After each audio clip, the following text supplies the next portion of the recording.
Good evening. Welcome to Northbeat. I'm Megan Roberts. Yukon's Premier is weighing in on the ongoing issues at the Whitehorse Emergency Shelter. There have been several deaths tied to the shelter. An inquest has been called, and one local business has already closed because of problems in the neighborhood.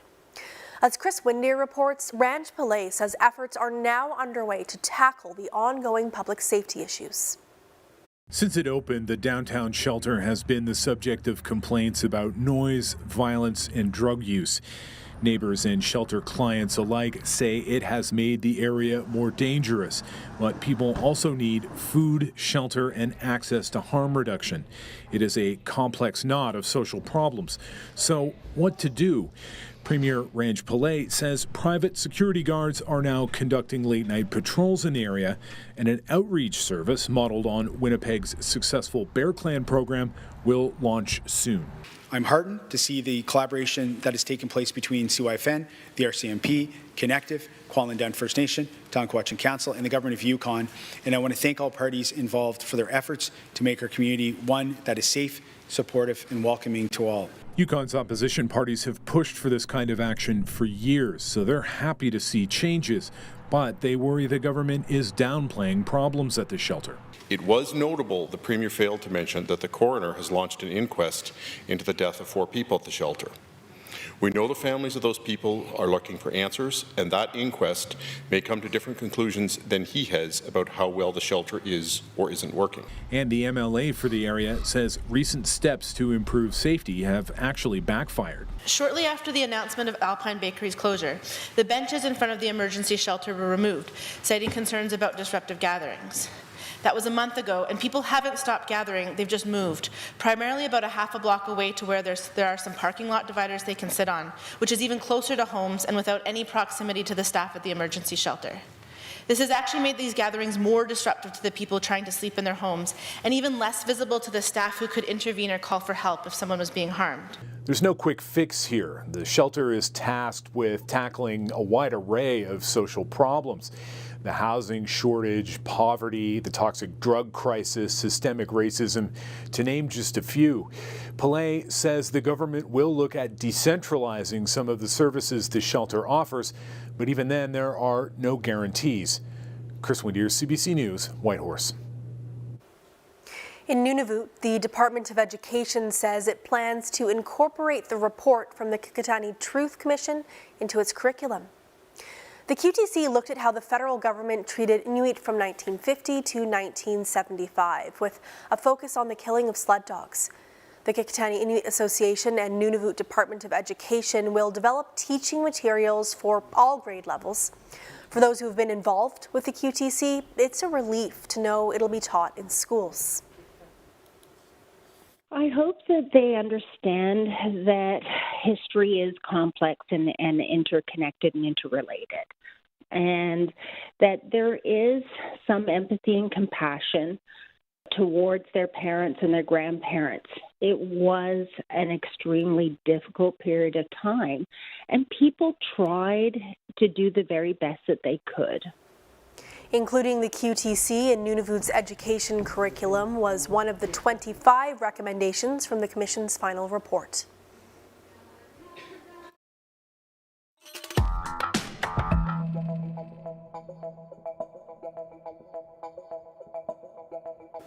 NWT election forums are in full swing. This week, territorial candidates faced off in Yellowknife, Fort Providence, and Fort Simpson. The CBC's Sarah Kremlowski and Luke Carroll have been covering forums for us this week. Sarah, I will start with you. I know you covered some forums in Yellowknife, so what stood out to you? Well, absolutely. I covered 2 forums in Yellowknife. One was organized by youth at Sir John High School, and one was organized by nonprofits in the territory. In both those forums, there was a lot of overlap with candidates, with a lot of people saying, I agree with everything that's been said, very friendly, not a lot of going back and forth. The student forum focused a lot on climate policies. One of the most common answers was that the importance of getting off diesel. So Aaron Reed, who's running in Range Lake, really centered this in his answer, as did the acclaimed MLAs Carolyn Wozniak and Caitlin Cleveland. A lot of people also mentioned the importance of bringing in more renewables to communities as well as to mines. One candidate, Stacey Arden Smith, emphasized involving elders in environmental projects as well. In the nonprofit forum, housing came up a lot, so did the cost of living, but one of the most interesting questions was about whether candidates would support a Missing Persons Act in the NWT, especially in light of the disappearance of Frank Grubin months ago in May. And this law would allow police to search social media accounts, banking records, and more if somebody disappears, similar to what they can do now if somebody is charged with a crime. Yellowknife Centre candidate Robert Hawkins said yes. Time is of the essence, and any additional barrier is another challenge. And more time passes, the less likely a successful outcome will happen. And to that end, that's why we should just pass the act. Great Slave candidate Katrina Nakalpi also got the question, and she actually said no, that she wouldn't support this law right now because she said that she had concerns that it might harm some women who are trying to leave abusers, and she said she'd like to see a lot more consultation before any law like this is introduced. Okay, thank you so much for that, Sarah. Luke, I'll turn to you now. You covered the Nahende and Decho forums this week. What issues really stood out in those two forums? Yeah, so both forums were organized by the Decho First Nations, and all candidates for both ridings attended. The first question out of the gate posed by Grand Chief Herb Norwegian in both forums was how the candidates plan to get land claim negotiations between the Decho First Nations and the federal and territorial government back on track. So most candidates had similar answers in terms of communications between all parties. The other thing that came out of this forum was Ron Bonnetrouge, who's the incumbent for Decho, announced if he is re-elected, he plans to put his name forward for premier. He says he will do so because he learned in his 4 years in office the only way to get things done for small communities in the NWT is to be in a position of leadership. So it's going to be interesting to see how that affects his campaign. So the Nahende Forum covered a large number of subjects, from food security to emergency preparedness to infrastructure. But one interesting back and forth was a very specific question directed at one candidate. So Pam Horsey runs the emergency warming shelter in Fort Simpson, and she says that candidate Les Wright has been very publicly critical of the shelter receiving funding. He's a village councillor. So she asked him about that, and this is what he had to say. Not that I don't like helping people, it's just I don't agree with shelters. I agree with housing people, right? He goes on to say that the money that goes to the shelter should go to housing programs instead. Now, I spoke with Horsey after the event, and she said she was very unhappy with this answer, and that kind of attitude is very hurtful towards the clients of that shelter. So definitely a lot of different subjects discussed at these forums. We've still got some time left before the election. What can you tell us about what's happening on the election trail next week? I'll start with you, Sarah. Absolutely. So there will be more candidate forums, including one in Inuvik and one in Hay River. And this is going to be the last week leading up to the election, so it'll be really interesting to see which subjects candidates prioritize in this final week. Yeah, and for me, I'm going to be in Fort Liard next week. I'm going to be driving there through Fort Providence. I'm hoping to talk with voters about what matters to them most and kind of what they want to see from their MLA. So if you see me in Liard or Providence, feel free to say hi. Okay, thank you guys so much for rounding all of that up, Sarah and Luke. Thanks. Thanks for having us. Canada's finance minister met with her provincial and territorial counterparts today to talk about pensions, specifically Alberta's proposal to pull out of the Canada Pension Plan. Experts say if Alberta leaves the National Retirement Savings Program, it could lead to a major increase in the contributions paid by workers and employers in the rest of the country. But as Marina von Stackelberg reports, some provinces didn't want to talk about pensions. They wanted to talk about the carbon tax. Good afternoon. Hi, everyone. Canada's Finance Minister Chrystia Freeland says she's asked staff to find out how much pension plan money would have to be transferred to Alberta if it left, a move she says could have dire consequences. That one province might leave the CPP is posing brand new questions for our whole country. This has never happened before.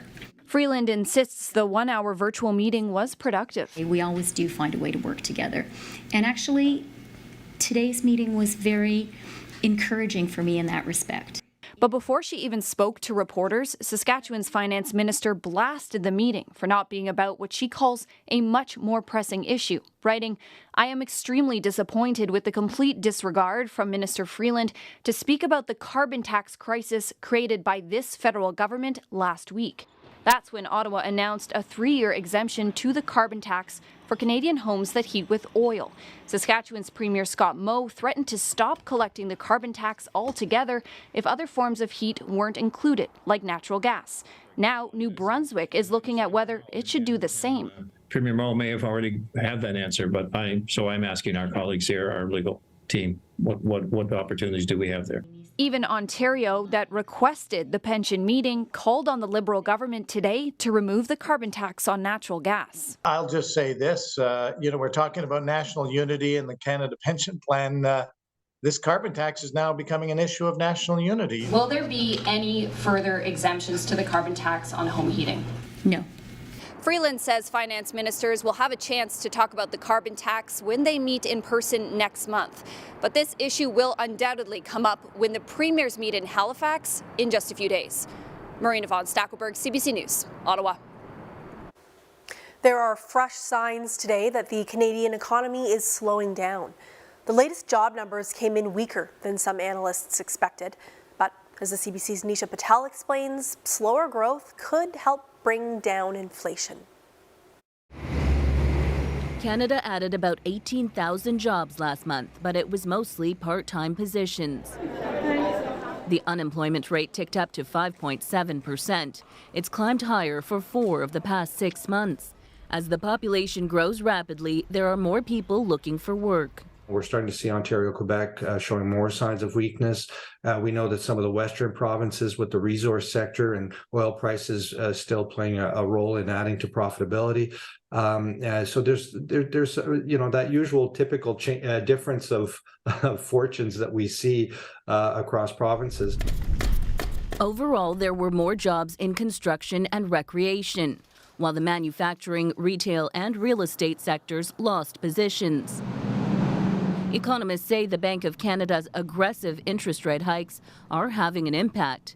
Consumers are spending less and businesses are pulling back. We are expecting the essentially the stalled economic activity that we've seen over the last 2 quarters to continue into the last part of this year and early 2024. And with that, we think will come some job losses, some continued labor market slackening. Workers are still pushing for higher paychecks, with average hourly wages up 4.8% from a year ago. Though as the labor market eases, wage gains are also slowing. Economists predict the unemployment rate could hit 6% or higher in the months ahead, with policymakers counting on a slower labor market and a cooler economy to help bring down inflation.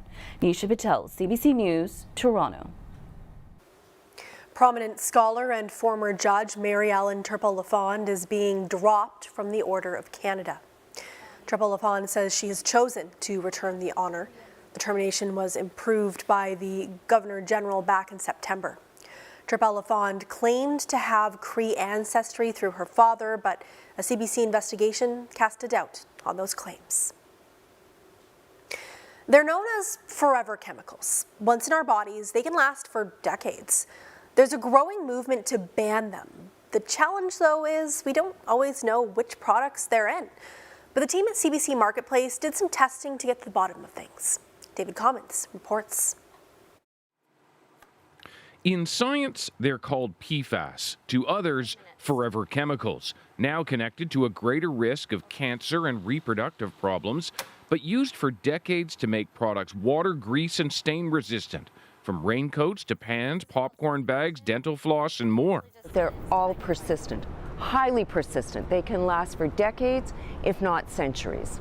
When applied directly to the face in products like cosmetics, the exposure risk is increased. Foundation, concealer, blush. You use it all. Yeah. Every single thing you possibly think of. Our testing reveals that 5 of the 8 products contain PFAS. This MAC foundation and waterproof mascara, Marcel eyeliner and foundation, and Quo eyeshadow. Wow. I'll have to find an alternative. An industry group argues the levels found are low, while the companies tell us they don't use PFAS as an ingredient. So how'd they get there? That means there's something that can be found that gets in through the manufacturing process.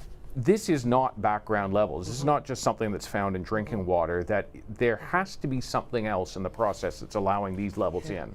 Sources of contamination can include all of those things: water, piping, materials that you've used in other ingredients. They could be also in the packaging that you're using. Canada's government is still deciding whether to classify all 12,000 types of PFAS as toxic to human health. Meanwhile, the U.S. state of Maine is demanding PFAS be out of consumer products by 2030. These chemical corporations knew they were toxic and is suing the chemical companies which made them. My hope is that this is a wake-up call for anybody who may not have been paying attention to just how significant this kind of contamination can be. A call being echoed by many in Canada's scientific community. David Common, CBC News, Toronto. The Territory is choosing its next government, and CBC has everything you need to know before you cast your ballot. Get the stories and promises that shape the campaign on television, radio, and digital. NWT votes on CBC. I'm Kathleen Goldhar, host of a new podcast, Crime Story. Every week, we bring you a different crime, told by the storyteller who knows it best. All the ins and outs. It was a story of murder, of exploitation of a schoolgirl. You got one witness who can't be found. You got another witness who has changed his entire story.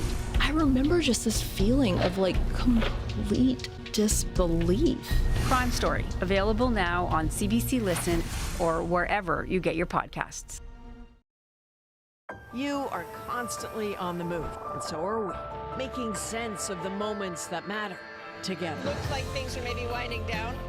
Asking what, why, when. To the center of the biggest stories, meeting the people living them. Thank you for letting us be here. What's your situation? Making sense of our world. How are we going to be part of this solution? With you and for you. Connectedness, groundedness. I'm Adrienne Arsenault. This is The National. Canadians of generations have been miseducated. But we don't talk about that. We are here. We have been here. These stories are us.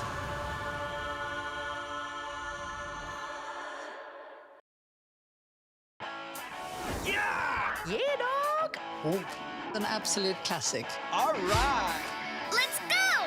Yeah! This is The National.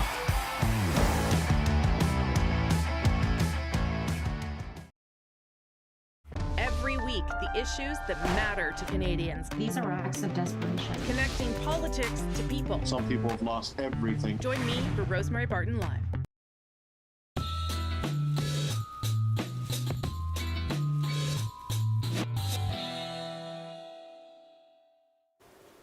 There's a new piece of art hanging in the band office in Kikiza, and it's quite prescient given the extreme forest fire season that just happened in the NWT. The painting is a visual representation of some research that was done looking at how caribou respond when their habitat is burned by wildfire. The research looks at why caribou use burned land and when they stop using it. The artist says the painting helps create another tool for understanding her work. So it can be really a valuable tool to go the extra mile and trying to translate our science into something that is more accessible, and art kind of allows that.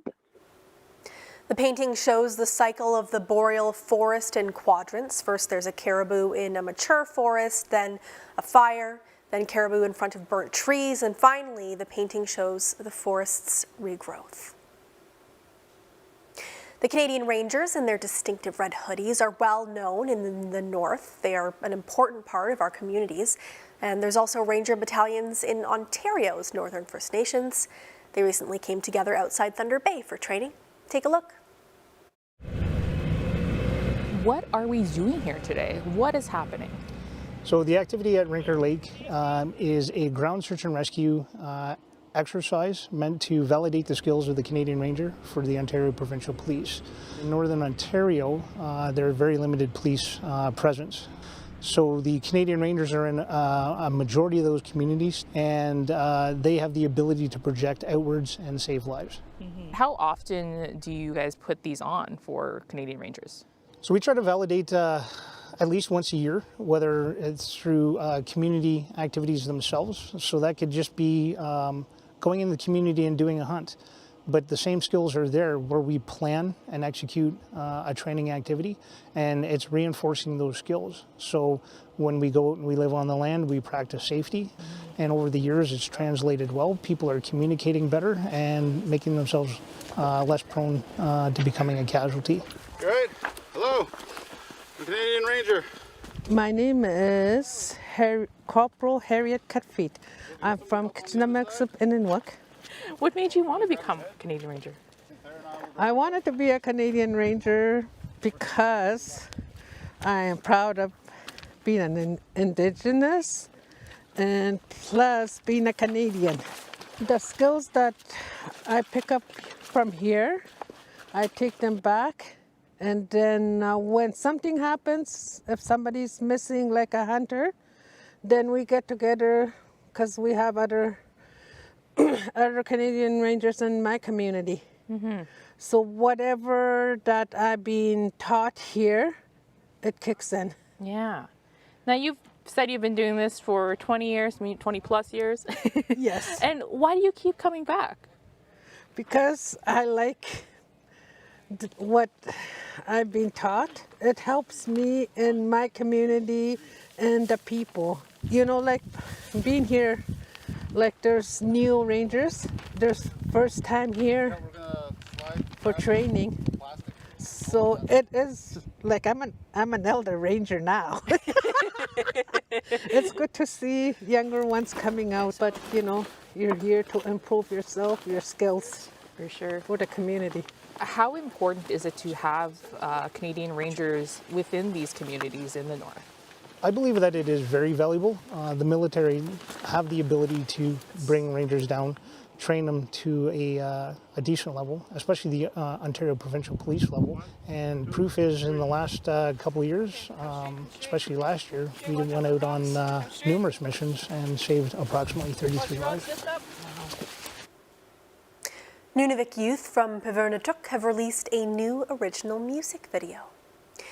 They did it with the help of Nui Janan artists. The Cree production company traveled to the community to teach music production and songwriting. The kids produced songs about cultural identity, language, and self-acceptance. Included among the finished products was a music video called Inutunganavit.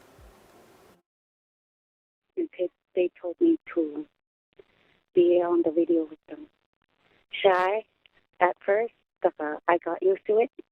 There was Kayla, Kim, Oksana, and Dakota, Alyssa, and I hope they come back.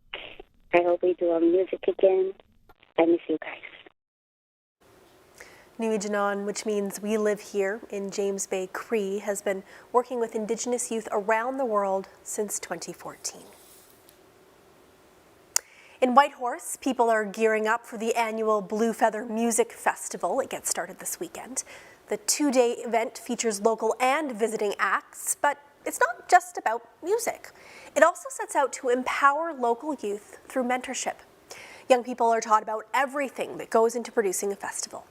The CBC's George Moratis stopped by the Yukon Arts Centre to meet some of those working behind the scenes at this weekend's event. I'm a lighting technician here at the Yukon Arts Centre, as well as I'm actually from Vancouver. So I actually fly up for the show, and I've known Gary for probably about 6 or 7 years now. So I really like participating in the show because it is youth involved, and they're the next generation of me. So they need practice and time because there's some schooling for this job, but there's not a lot. It's a good challenge for me too to be able to answer their questions and sort of keeps my skills sharp as much as it is imparting information to them. So it's great when they ask questions because sometimes they're questions I didn't even think of. Hi-hats stand for double kick pedals. It only has 2 legs on it. Yeah, I noticed that. The standard ones have 3. Yeah. Well, I get to do a whole bunch of learning. It's such an amazing experience to learn from everyone working here. I've mainly done sound so far, but I've learned a bit about the lights too, And because there's like a whole fly system for the curtains, I've been learning about that, which is really cool.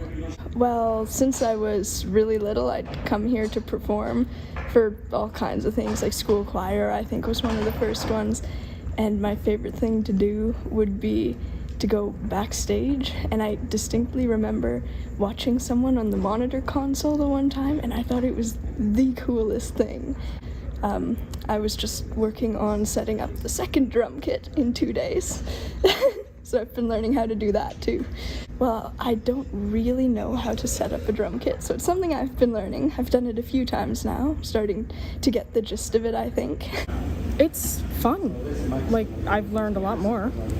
Like, I like learning new things. New things are great. I have so far learned like things like patching, drums. I mean, like, when you think of work, like, a lot of the times you don't think of something fun because it's work.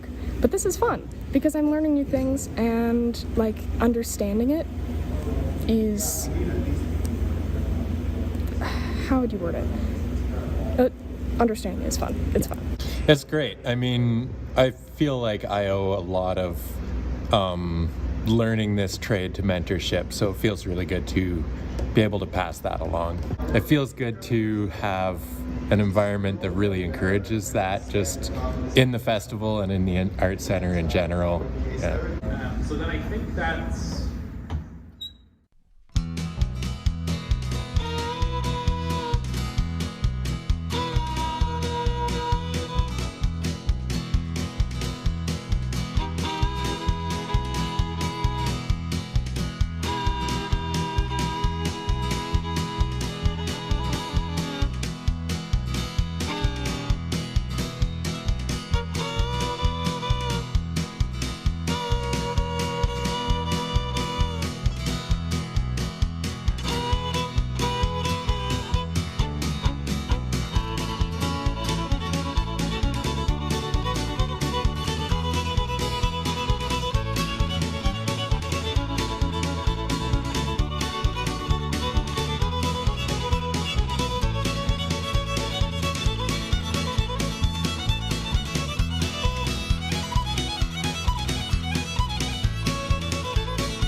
And that is Northbeat for tonight. For news anytime, you can always go to our website, cbc.ca/north.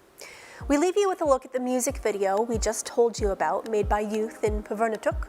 This is Inutunginavit. Thank you for watching. I'm Megan Roberts. Have a great weekend. You want to live or stay alone? Howl at the moon, then let go. I feel the energy taking control. I hear the beat coming from my soul. Look up at the sky with me, proud of where we come from and our history. Pray that our ancestors are with me, walk with us, cause it's hurt where we're living. When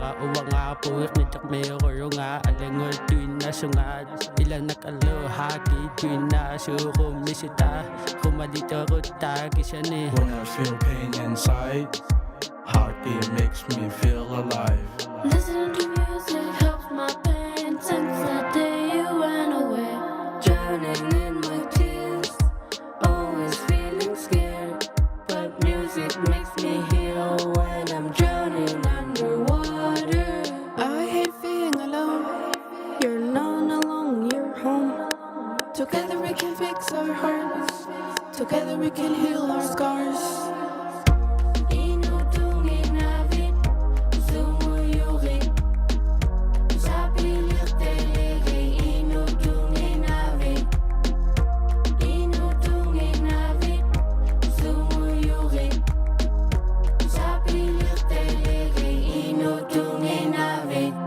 Parents drinking bottles, but we are drinking power.